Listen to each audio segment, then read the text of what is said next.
نحمده ونصلي على رسوله الكريم أما بعد فأعوذ بالله السميع العليم من الشيطان الرجيم من همزه ونفخه ونفثه بسم الله الرحمن الرحيم يا أيها الذين آمنوا كتب عليكم الصيام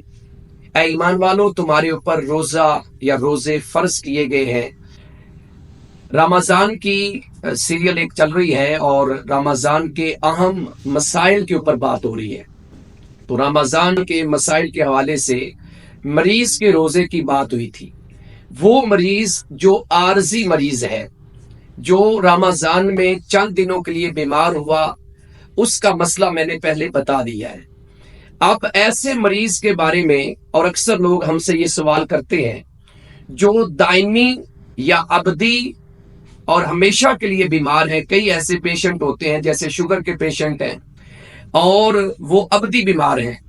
ان کو اس بیماری سے صحت یاب ہونے کی امید تو ویسے رکھنی چاہیے، لیکن چونکہ یہ ایک بیماری ایسی ہے جو ہمیشہ چلتی رہتی ہے،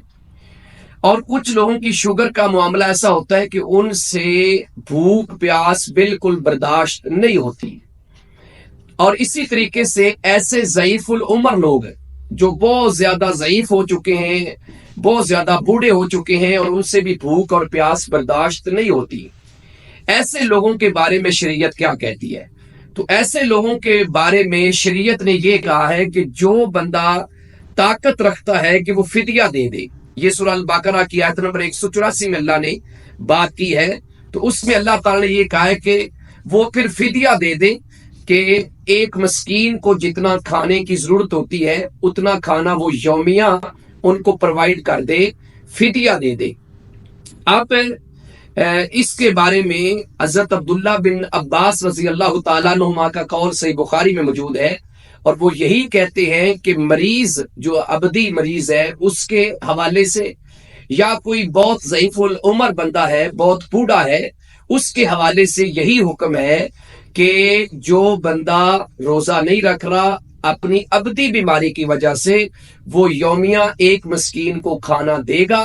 یعنی جو کھانا وہ گھر میں کھاتا ہے صبح شام سحری افطاری، وہ کھانا جو ہے وہ روزانہ اس کو دے گا، اور اس کی طرف سے اس کا فدیہ اور اس کا کفارہ ادا ہو جائے گا۔ اسی طریقے سے اگر کوئی شخص بہت زیادہ بوڑھا ہو چکا ہے، اب اس کے بڑھاپے کا جو اثر ہے وہ اتنا زیادہ ہے کہ وہ زیادہ بھوک اور پیاس اس سے برداشت نہیں ہوتی، تو ایسا شخص بھی فدیہ دے گا، یعنی کسی کو روزہ رکھوا دے یا اس کو کھانا پروائیڈ کر دے۔ بہتر یہ ہے کہ طعام کا لفظ ہے تو کھانا پکا کے دیا جائے، لیکن اگر وہ کھانا پکا کے نہیں دے سکتے، مشکل ہے، تو وہ خشک راشن بھی پورے مہینے کا یا روزانہ کی بنیاد پہ یا ہفتہ کی بنیاد پہ کسی مسکین کو پروائیڈ کر دے، مہیا کر دے۔